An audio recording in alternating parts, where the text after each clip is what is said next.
UPSC के changing pattern और mindset के हिसाब से अपने आप को अडेप्ट अकोमोडेट नहीं करेंगे तो यूपीएससी का प्री कभी क्वालिफाई नहीं होगा। यूपीएससी की सबसे डिफिकल्ट स्टेज प्री एग्जामिनेशन में यूपीएससी मेनली एस्पिरेंट्स को एलिमिनेट करता है और एलिमिनेशन के लिए वो पेपर 1 जीएस का यूज नहीं कर रहा, वो पेपर 2 सीसेट का यूज कर रहा है। जितने भी स्टूडेंट प्री एग्जामिनेशन देते हैं उसका 70% सीसेट ही क्वालिफाई नहीं कर पाते हैं, तो जीएस में कितने भी मार्क्स आए उससे क्या फर्क पड़ता है। मेरे कई स्टूडेंट जिनके स्कोर जीएस पेपर 1 में 100 प्लस 110 120 120 नंबर के ऊपर मार्क्स आ रहे हैं जीएस पेपर 1 में, लेकिन सीसेट का पेपर क्वालिफाई नहीं हुआ, जिसकी वजह से उनका pre examination back to back qualify नहीं होता। और ऐसे कई स्टूडेंट है 70% स्टूडेंट जिनका सीसेट क्वालिफाई नहीं हो रहा। ऐसा क्या है सीसेट में? क्या यूपीएससी का पैटर्न चेंज हो गया है? अगर आप 2015-16 की सीसेट की स्ट्रेटजी को फॉलो कर रहे हैं, 2025-26 के प्री एग्जामिनेशन को सीसेट को क्वालिफाई नहीं कर पाएंगे। तो यूपीएससी की सीसेट के चेंजिंग पैटर्न को आपको समझना पड़ेगा। इस वीडियो में मैं आपको वो सब कुछ समझाऊंगा जो इस बार सीसेट आपका ना रुके, सीसेट जरूर क्वालिफाई हो, उसमें आपकी हेल्प करेगा। एंड सीसेट का जो डर है, आज एक वीडियो से अगर आपने ढंग से समझ लिया तो इस वीडियो से आपका सीसेट का डर निकल जाएगा।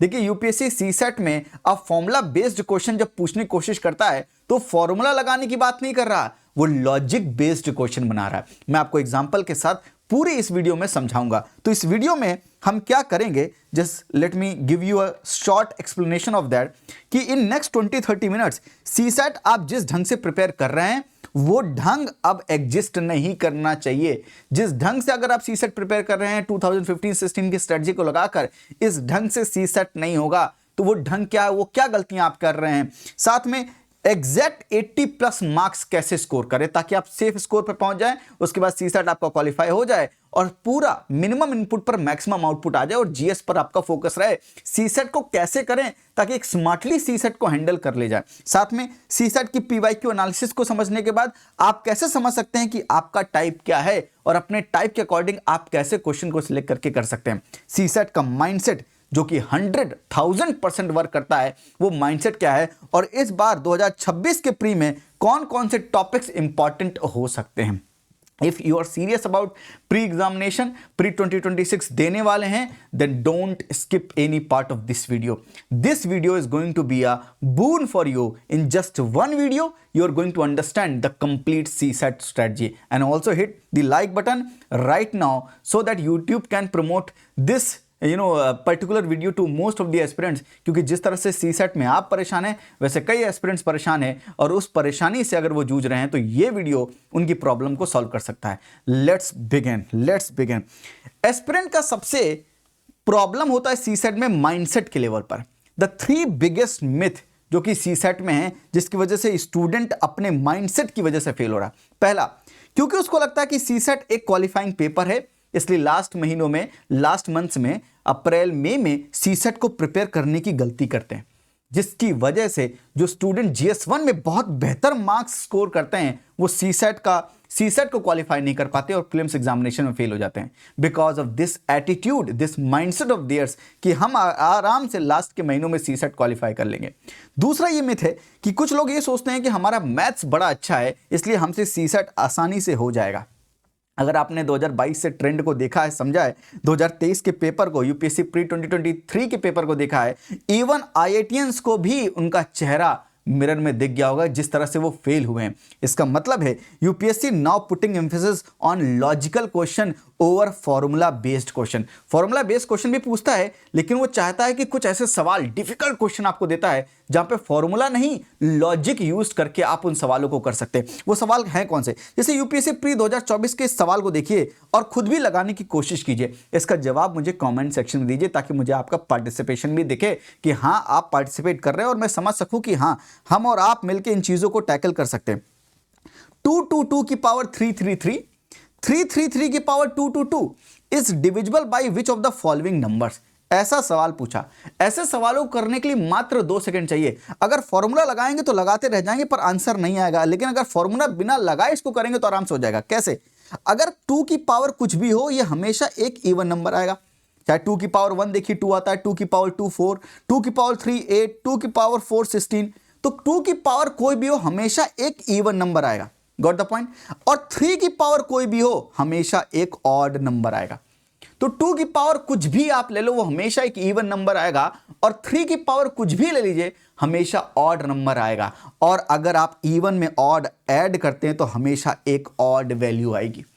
आप 3 में 2 को ऐड कर लीजिए 5 आएगा, आप 7 में 4 को ऐड कर लीजिए 11 आएगा। आप जनरली इसको आप करके देख सकते हैं एग्जामिनेशन में कि इवन को ऑड करने से ऑड आएगा ही नहीं आएगा, हमेशा ऑड आएगा। यानी अगर इवन प्लस ऑड है तो ये जो टर्म है इसकी वैल्यू जो है ऑड निकल के आने वाली है, और कोई भी ऑड वैल्यू 2 से डिविजिबल नहीं होगी। तो यहां पे लिखा है divisible by which of the following 2 and 3 but not 37। तो 2 से कहां डिविजिबल होगा, क्योंकि ऑड नंबर है, तो पहला ऑप्शन गलत। 2 and 37 बट नॉट 3, 2 से कैसे डिविजिबल होगा, तो सी ऑप्शन गलत है। 2 3 37, तो डी ऑप्शन गलत है, यानी 2 से डिविजिबल नहीं होना चाहिए। तो क्या लिखा है 3 and 37 बट नॉट 2, यानी इसका आंसर क्या हो गया, बी हो गया।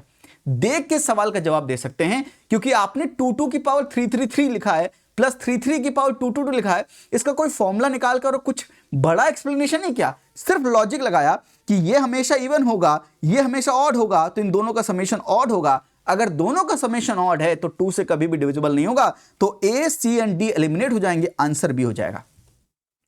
फॉर्मूला बेस्ड के ऊपर यूपीएससी चाहता है लॉजिक यूज करे, इसलिए यूपीएससी के बड़े बड़े सवाल जो देखने में बड़े भारी लगते हैं, जैसे कि 2022 का ये सवाल देखिए कितना बड़ा भारी सवाल लगता है। ऐसे सवालों को देख के डर लगता है कि कैसे करेंगे इनको, लेकिन अगर थोड़ा सा दिमाग लगाएं, थोड़ा सा लॉजिक लगाएं, अपने आप जवाब आएगा। इस सवाल का जवाब भी कमेंट सेक्शन में दीजिए। which number amongst 2 की पावर 40, 3 की पावर 21, 4 की पावर 18 and 8 की पावर 12 is the smallest? इनमें से कौन सा सबसे छोटा नंबर है, इसका जवाब कमेंट सेक्शन में वीडियो को पॉज करके दीजिए। इसको करेंगे कैसे, अगर आप देखिए इन सब की वैल्यू का एग्जैक्ट नंबर नहीं निकालना कि 2 की पावर 40 कितनी आएगी। देखिए 2 की पावर 40, 3 की पावर 21 और 4 की पावर 18 को क्या लिख सकते हैं आप, 2 की पावर 36, करेक्ट। 2 की पावर 2 की पावर 18, यानी आप 4 की पावर 18 को क्या लिख सकते हैं, 2 की पावर 36, और 8 की पावर 12 को क्या लिख सकते हैं, 2 की पावर 36। कैसे लिख सकते हैं, अगर 8 को क्या लिख सकते हैं आप 2 का पावर क्यूब और इनटू, अब इनको आप कर देंगे 2 की पावर 36, तो आप 8 की पावर 12 को क्या लिख सकते हैं, 2 की पावर 36। यानी 4 की पावर 18 और 8 की पावर 12 एग्जैक्टली सेम वैल्यू है। उसका मतलब क्या है, वो क्या है, 2 की पावर 36, और पूछा स्मॉलेस्ट है। यानी अगर 4 की पावर 18 आंसर होता या 8 की पावर 12 आंसर होता तो 2 आंसर होते इस सवाल के, 2 आंसर हो नहीं सकते। मतलब 4 की पावर 18 एंड 8 की पावर 12, दैट मींस 2 की power 36 is not the smallest number. यानी 2 की पावर 36 स्मॉलेस्ट नहीं, यानी 4 की पावर 18 एंड 8 की पावर 12 ये आंसर हो नहीं सकते। और 2 की पावर 40 और 3 की पावर 21, जब 2 की power 36 is not the smallest number, then how 2 की power 40 will be the smallest number. यानी अगर आंसर होता 2 की पावर 40 और इनमें चूज करना होता 2 की पावर 36 स्मॉलेस्ट होता, वो हो नहीं सकता, क्योंकि 2 नंबर 2 की पावर 36 हैं और एक सवाल के 2 जवाब नहीं हो सकते। यानी 2 की पावर 40, जाहिर सी बात है 2 की पावर 36 से बड़ा होगा 2 की पावर 40, यानी जवाब ए भी नहीं होगा। तो आंसर क्या हो गया, 3 की power 21 is the right answer. Smallest number क्या होगा, 3 की पावर 21। समझाने में वक्त लग सकता है पर करने में वक्त नहीं लगेगा अगर आप लॉजिक समझते हैं। ये सवाल लॉजिक बेस्ड, इसमें कोई फॉर्मूला लगा के इनको ओपन नहीं करना। यानी UPSC nowadays is asking question that is more logical in nature, जिनको लॉजिक से सॉल्व कर सकते हैं। तो अगर आपको लगता है आपकी मैथ्स बहुत अच्छी है और आपसे सीसेट आराम से हो जाएगा और फॉर्मूला बेस्ड आप लगे हुए हैं, तो आप परेशान हो जाएंगे, क्योंकि यूपीएससी का पैटर्न लॉजिक की तरफ टिल्ट हो रहा है। तीसरा सबसे बड़ा myth, I will attempt all the 80 question to be safe. पहली बार देखने में लगता है कि हाँ 80 सवाल करेंगे तो हो सकता है कि आराम से मेरा सीसेट क्वालिफाई हो जाए। The biggest mistake, this is the biggest mistake. कैसे, सुनिएगा, अगर आपने 80 क्वेश्चन किया और आपकी एक्यूरेसी 60% है तो 48 करेक्ट होंगे, तो आपके 93 मार्क्स आएंगे। आप कैलकुलेट कर लीजिएगा कि 48 करेक्ट है तो 48 इंटू 2.5 और जितने इनकरेक्ट हैं 0.83 से मल्टीप्लाई करके माइनस करके 93 मार्क्स आपके आएंगे, यानी आप क्वालिफाई कर लेंगे। 80 क्वेश्चन में अगर आपकी 55% एक्यूरेसी रही, विच मीन्स आपने 44 करेक्ट किए, तो आपके 80 मार्क्स आएंगे, देन ऑल्सो यू क्वालिफाई। लेकिन अंडर एग्जाम प्रेशर इतनी एक्यूरेसी होती कहां है, because you are attempting all the question, तो आपके पास टाइम का कंस्ट्रेंट है। आप सिली स्टेक करेंगे, आप रॉन्ग गेस करेंगे टफ क्वेश्चंस में, आप टाइम लेंगे, टाइम का प्रेशर होगा, टाइम वेस्ट करेंगे, जो कि क्वेश्चन आपसे कभी होंगे नहीं सॉल्व, इसीलिए आपकी एक्यूरेसी ड्रॉप हो जाएगी 40-50%। अगर एक्यूरेसी आपकी 50% हो गई तो 80 अटेम्प्ट करें तो 50% एक्यूरेसी के साथ 40 करेक्ट होंगे, तो आपके एग्जैक्ट इतने मार्क्स आएंगे, एकदम बॉर्डर पर होंगे। अगर जरा से भी एक्यूरेसी नीचे हो गई तो मतलब सीसेट में फेल हो गए। तो आई विल अटेम्प्ट 80 क्वेश्चन, ये जो मिथ है कि पूरे क्वेश्चन करेंगे तो आराम से सीसेट क्वालिफाई हो जाएगा, इसकी वजह से एस्पिरेंट्स फेल हो रहे हैं। देन क्या राइट अटेम्प्ट होगा, इसके बारे में बात करेंगे कि कितना अटेम्प्ट करना चाहिए। तो पहले ये माइंडसेट के लेवल पर ये 3 चीजें चेंज करनी पड़ेगी। अभी से सीसेट की प्रिपरेशन 1 घंटा दोपहर में आपको लगाकर देना पड़ेगा। आपको लॉजिक देखना पड़ेगा, फॉर्मूले के ऊपर आपको लॉजिक को चूज करना पड़ेगा। क्या लॉजिक से हो सकता है क्या? फॉर्मूला इजी है तो हो रहा है तो अच्छी बात है, लेकिन फॉर्मूले से ज्यादा सोचिए कि सवाल को कैसे कर सकते हैं लॉजिकली यूज करके, अपना लॉजिक यूज करके।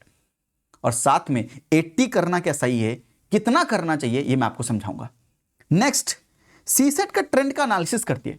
यूपीएससी में अगर आपको चीजों को समझना है तो यूपीएससी की ही ट्रेंड को, यूपीएससी एग्जामिनर के माइंडसेट को समझना पड़ेगा। किस तरह से यूपीएससी जीएस में भी और सीसेट में भी अपने पैटर्न को फॉलो करता है और किस तरह से उसका पैटर्न धीरे धीरे चेंज होता है, उसका माइंडसेट कैसे शिफ्ट होता है। अगर आप देखें सीसेट के ट्रेंड को, अगर आप एनालाइज करें, प्रीवियस ईयर क्वेश्चंस को देखें, तो जो पैसेज का वेटेज है वो एवरी ईयर 27 क्वेश्चन के अराउंड पूछता है। 2025 में 29 क्वेश्चन पूछ लिया, लेकिन नॉर्मली जनरली पैसेज में 27 क्वेश्चन हर बार सीसेट में आते हैं। और सीसेट में पैसेज का नेचर कैसे चेंज हो रहा है, पहले एकेडमिक पैसेज आते थे, पहले करंट अफेयर बेस्ड पैसेज आते थे, पर nowadays UPSC is asking more abstract philosophical topic से वो पैसेज पूछ रहा है, जो कि डिफिकल्ट टू आंसर हो जाएंगे।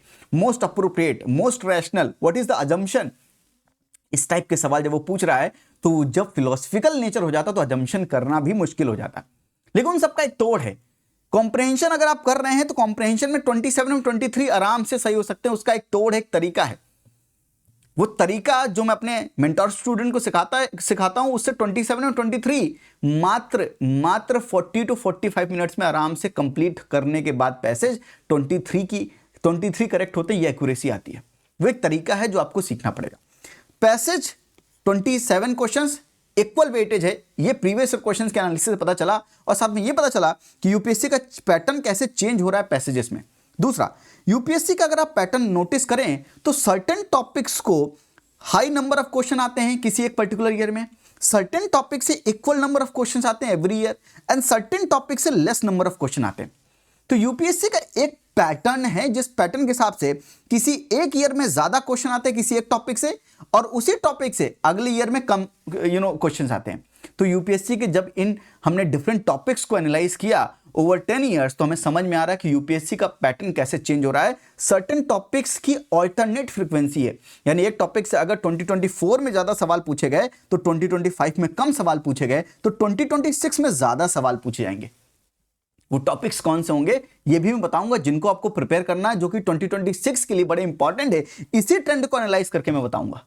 साथ में यूपीएससी में अगर देखें तो तीसरा ट्रेंड रीजनिंग का है। रीजनिंग का डिक्लाइनिंग बट स्टेबलाइजिंग ट्रेंड है।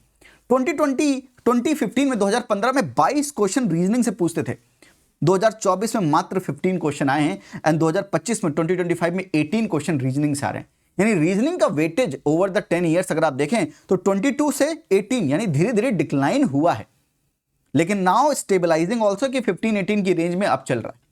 तो 15 से 20 की रेंज में आप मान सकते हैं कि रीजनिंग के सवाल आएंगे, 15 being minimum and 20 being maximum.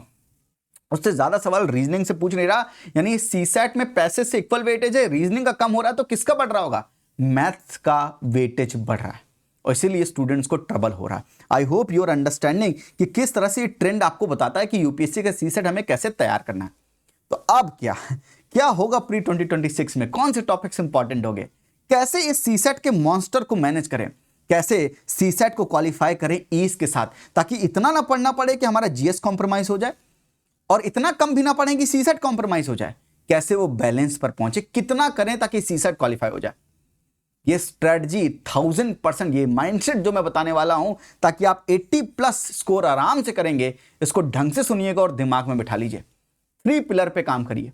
CSAT में इन 3 पिलर पर काम कीजिए। देखिए, मैं स्ट्रेटजी ज्यादा यूट्यूब में बताता नहीं, क्योंकि स्ट्रेटजी से पूरा यूट्यूब भरा हुआ है लोगों के, लेकिन जो स्ट्रेटजी मैं बता रहा हूं वो स्ट्रेटजी आपको देखने को भी नहीं मिलेगी। इस स्ट्रेटजी से काम कीजिए, सीसेट आराम से क्वालिफाई होगा।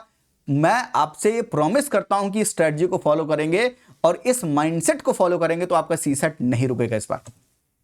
3 पिलर स्ट्रेटजी। पहला पिलर है smart selection not speed. UPSC अब जब 80 क्वेश्चन आपको देता है सीसेट में, not 80 out of 80 you have to attempt. आपको अटेम्प्ट कितना करना है, जो मैं कह रहा था कितना ही सवाल अटेम्प्ट करने को बता रहा हूं, मात्र 40 से 50 क्वेश्चन मैक्सिमम अटेम्प्ट कर रहे हैं। यानी 30 क्वेश्चन आपको अटेम्प्ट नहीं करने हैं। अगर 30 क्वेश्चन आपको अटेम्प्ट नहीं करने हैं तो जो बर्डन आपके ऊपर आ रहा था पूरा करने का, पहले तो वो बर्डन रिड्यूस हुआ कि 50 क्वेश्चन करने हैं। Now it is on you कि आपको 50 क्वेश्चन कौन से करने हैं।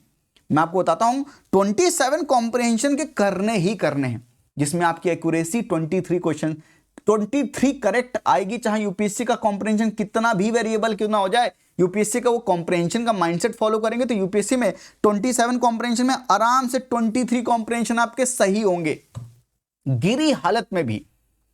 तो 27 कॉम्प्रिहेंशन करने ही करने हैं, साथ में 30 to 20 question maths and reasoning के करने। 13 से 20 सवाल, ये 13 से 20 सवाल कौन से वाले सवाल करने, ये 30 to 20 क्वेश्चन कौन से हम सेलेक्ट करेंगे।